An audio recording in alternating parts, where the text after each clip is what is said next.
Hello friends, welcome back cure remedies.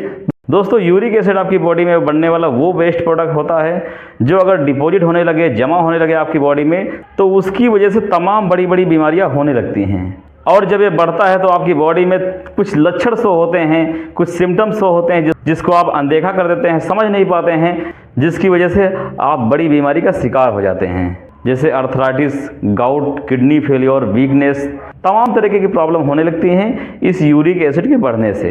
तो आज के इस वीडियो में मैं डिस्कस करूंगा उन लक्षणों के बारे में, उन सिम्टम्स के बारे में जो यूरिक एसिड की वजह से होते हैं और आप उसको समझ नहीं पाते हैं। इस वीडियो में मैं ये भी बताऊंगा कि यूरिक एसिड का लेवल कितना होता है, उसकी नॉर्मल रेंज क्या होती है और कैसे हम कैसे अपनी बॉडी में बढ़े यूरिक एसिड को हम ठीक कर सकते हैं बिना किसी मेडिसिन के। तो पहला और मेन सिम्टम इसका यही होता है कि आपके जॉइंट्स में पेन होगा। वो घुटनों का दर्द भी हो सकता है, उंगलियों का दर्द भी हो सकता है, पैर की एड़ियों का दर्द भी हो सकता है इस यूरिक एसिड के बढ़ने की वजह से। और दर्द के साथ साथ उस पर्टिकुलर एरिया में स्वेलिंग भी आ जाती है, अकड़न भी होने लगती है। ऐसी कंडीशन को, ऐसी स्थिति को गाउट कहा जाता है। यूरिक एसिड के बढ़ने की वजह से आपको रिकरेंट यूटीआई हो सकता है, मतलब यूरिनरी ट्रैक्ट इन्फेक्शन हो सकता है। आपके बार बार पेशाब में इन्फ्लेमेशन की वजह से यूटीआई इन्फेक्शन हो जाता है। ये भी एक यूरिक एसिड का कारण होता है। जिन पेशेंट्स में किडनी स्टोन होता है या किडनी स्टोन बार बार होते हैं तो उनमें भी यूरिक एसिड बढ़ने के चांस ज़्यादा होते हैं, उनमें भी यूरिक एसिड बढ़ने लगता है। तो यदि आपको भी इनमें से कोई प्रॉब्लम लग रही हो, स्टोन से रिलेटेड, यूटीआई इन्फेक्शन से रिलेटेड, पेन से रिलेटेड, तो आप अपना ब्लड सैंपल लेके यूरिक एसिड टेस्ट करवा सकते हैं।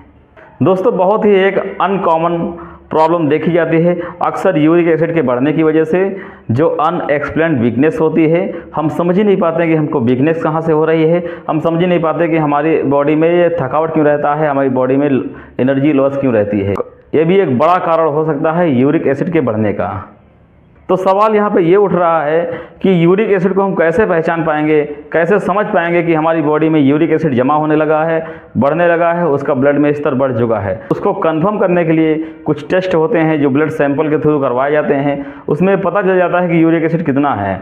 जो मेल्स में इसका नॉर्मल रेंज 3.4 से लेकर 7 तक होता है और फीमेल में इसका नॉर्मल रेंज 2.5 से लेकर 6 तक होता है। तो अगर आपका यूरिक एसिड लेवल इस नॉर्मल रेंज से ज़्यादा है तो आप तुरंत अपने डॉक्टर को दिखाइए, उसको अपने सिम्टम्स बताइए और टाइम रहते तुरंत उसका ट्रीटमेंट करवाना स्टार्ट कर दीजिए। क्योंकि अगर ये बढ़ने लगा और जमा होने लगा तो आपको अनएक्सप्लेन्ड तमाम तरह की बीमारियां हो सकती हैं। मैं एक फार्मासिस्ट होने के नाते आपको यहाँ पे कुछ होम रेमेडीज़ बता रहा हूँ जिसको आप बिना मेडिसिन के ठीक हो सकते हैं उन होम रेमेडीज़ को यूज करके। जिसके लिए आपको 2 पीस अखरोट के लेने हैं, उनको रात में भिगो देना है 1 कटोरी पानी में या 1 गिलास पानी में, पूरी रात के लिए भीगने के लिए छोड़ देना है और सुबह होते ही उसको खाली पेट खाना है। ऐसा आपको कुछ दिन तक करना है, आपका यूरिक एसिड कम होने लगेगा। और दूसरा उपाय ये है कि रात में ही 1 गिलास पानी लेना है, उसमें 1 चम्मच अजवाइन डाल देनी है और सुबह उसी पानी को अजवाइन के साथ में बॉयल कर लेना है और जब तक के बॉयल करना है जब तक कि उसका सारा एक्सट्रैक्ट पानी में ना आ जाए। फिर हमें उसको छान लेना है और अजवाइन के पानी को नियमित रूप से कुछ दिनों तक यूज करना है। इससे भी आपका यूरिक एसिड कम हो जाएगा। और नेक्स्ट होम रेमेडी आपको वो यूज करनी है जिसमें हाई क्वालिटी के फाइबर्स होते हैं, जैसे दलिया हो गई, आपकी ईसबगोल की भूसी हो गई। इन फूड प्रोडक्ट में हाई क्वालिटी का फाइबर्स होता है जो आपके ब्लड में मौजूद यूरिक एसिड लेवल को बाहर निकाल देता है। अब हम यहाँ पे समझते हैं कारण कि किन कारण की वजह से हमारी बॉडी में यूरिक एसिड का लेवल बढ़ता है। तो वो फूड, वो आइटम जिनको अगर हम सेवन करते रहते हैं जिनमें प्यूरिन की मात्रा ज़्यादा होती है, वो फूड्स आपके होते हैं रेड मीट, फिश, अंडा, चावल भी होता है और आपको राजमा नहीं खाना। यहाँ पे ये कुछ फूड्स आइटम हैं जिनमें प्यूरिन की मात्रा होती है। अगर आपको पता चल जाए कि प्यूरिन की मात्रा इसमें ज़्यादा होती है तो वो फूड आइटम्स आपको बिल्कुल भी नहीं यूज करना है, क्योंकि अगर आप इसको यूज करेंगे तो प्यूरिन बढ़ेगा और जब प्यूरिन बढ़ता है तो ये मेटाबॉलिज्म होकर यूरिक एसिड में कन्वर्ट हो जाता है, तो आपकी बॉडी में यूरिक एसिड बढ़ने लगेगा। तो आपको बिल्कुल भी उन फूड आइटम्स को नहीं यूज करना है जिससे आप स्वस्थ रह सकें और इतनी बड़ी बीमारी से बच सकें। तो ये थी एक बेहतरीन इन्फॉर्मेशन यूरिक एसिड के बारे में।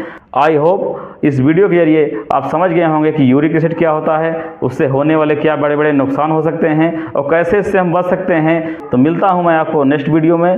जब तक के लिए प्लीज़ अपना ख्याल रखें, स्वस्थ रहें, मस्त रहें। धन्यवाद।